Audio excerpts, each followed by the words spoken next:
Hello, this is Amy Ciminnisi with your inaugural episode of Humans of Talos. I am here with Hazel Burton, who should be a familiar face to most of you. Hazel, how are you doing? I'm doing really well. Very honored to be asked to join the first episode and very much looking forward to the conversation.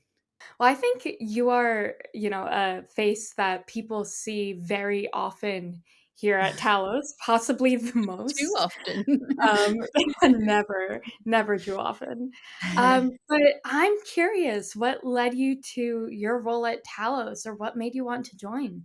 I'd always worked in small businesses before, always had a bit of an entrepreneurial mindset because of that. And I just started doing things that I wasn't supposed to be doing.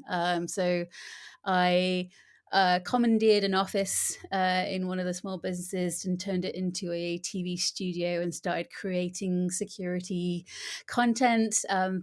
And so, yeah, that somehow led me on a path to joining Cisco. And I was doing a lot of storytelling, a lot of communications around some of the main challenges that people in this industry go through. But I was always finding excuses to work with Talos. As always, like, over the fence, like, hey guys, what are you doing?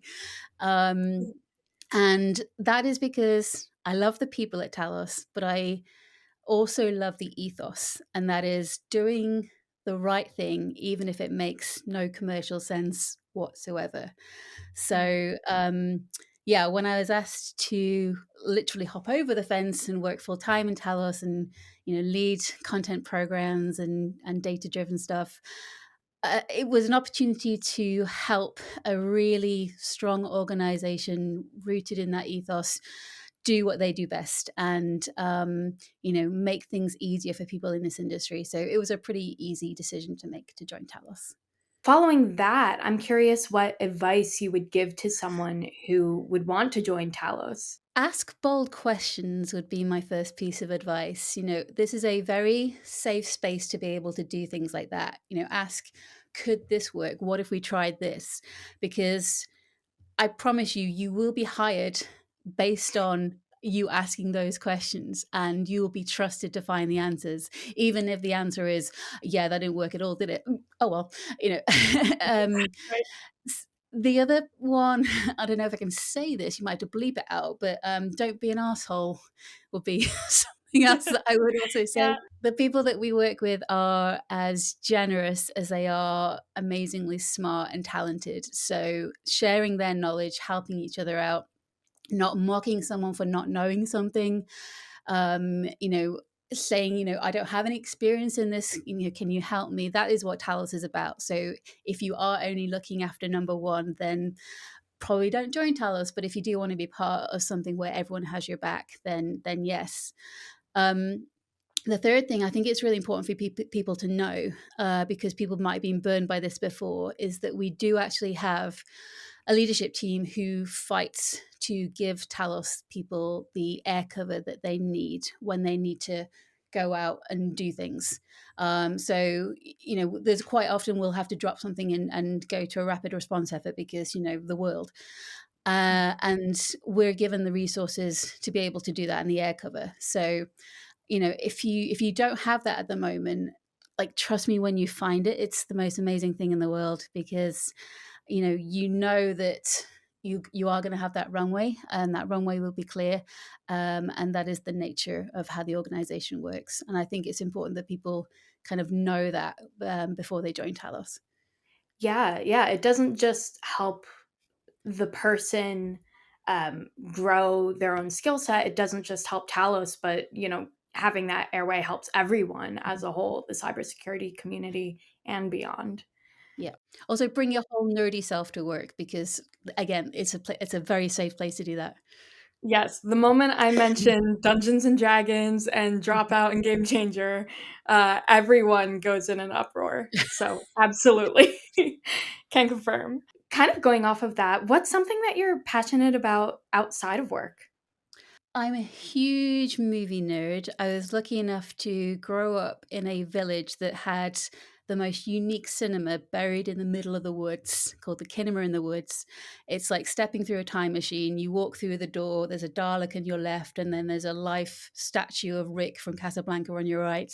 It's the most magical place in the world, and my love of movies was born from there. I also, for the last 10 years or so, been doing improv comedy, which is having nothing prepared, getting up on stage and trying to tell stories that make people laugh with my fellow improvisers, which before I started doing it was one of the worst things I could possibly think to put myself through. And now it has become something that I don't know if I can live without. So, yeah, those are my two passions. Yeah, that's amazing, and I'm sure that both of them really help in your role here too, as public facing as it is. Yeah, but I think the fear of failure is stamped out of you in improv because failure is an opportunity to be hilarious, and actually the most beautiful things come from when you're on the edge in improv and you're in a dangerous space because probably someone is waiting in the wings to jump in and help you out and give you a beautiful offer. Or there's an opportunity to kind of come back from the brink. So yeah, the fear of failure, fear of trying something new, and also just being the most supportive person that I can be is something that I really learn the value of in improv, and that's something that I try and bring in my work as well. That is incredible, and you kinda started to answer my next question. How do you stay motivated and focused when you're tackling these really difficult problems in your work? It's not always easy. I do have the hypersensitive trait, which means that sometimes can be hard for me to compartmentalize things. I can take things personally, and things can kind of hurt me a little bit. So yeah, something I've been learning how to deal with. But the there was a Dutch newspaper, the Dutch Telegraph, who covered the story of Project Power Up. It is an amazing project. It was something that my colleague Joe Marshall came up with to kind of reconfigure an industrial Cisco switch to help the power grids in Ukraine stay stable, even in the face of missile and drone attacks. It's an incredible story. So this Dutch newspaper covered it, and obviously the article was in Dutch, and I didn't speak it, but there was one pull quote that wasn't too difficult to translate, which is "Vi stoppen die bad guys," and I actually got it on a coaster. I don't know if this is the right way around. Got it on a mug because it honestly sums up, what we do. Um, I'm a very, very, very, very small part of that, but we're just a community that believes that we should do what we can to positively impact the most amount of people in the face of those who are trying to do the opposite. And we can't help people unless they trust us. They need to trust the information that we provide. We need to make sure that information is verifiable, actionable, helpful. And that's where it's just the importance in that and the difference that it makes. That's what keeps me motivated. But yeah, it can be really hard. And it's something like it's that balance that you have to kind of juggle on a daily basis. But knowing knowing your why, knowing the mission, it's always keeps me kind of grounded and kind of focused on what really matters. Yeah, absolutely, and I find that everyone at Talos seems to kind of have that same ethos, which is exactly what you were saying before. Yeah. Yeah. Last question. You are going to be at Black Hat 2025 this year, and you've gone in the past, right? So what are you most looking forward to this year? I just can't wait to hang out with our people, honestly.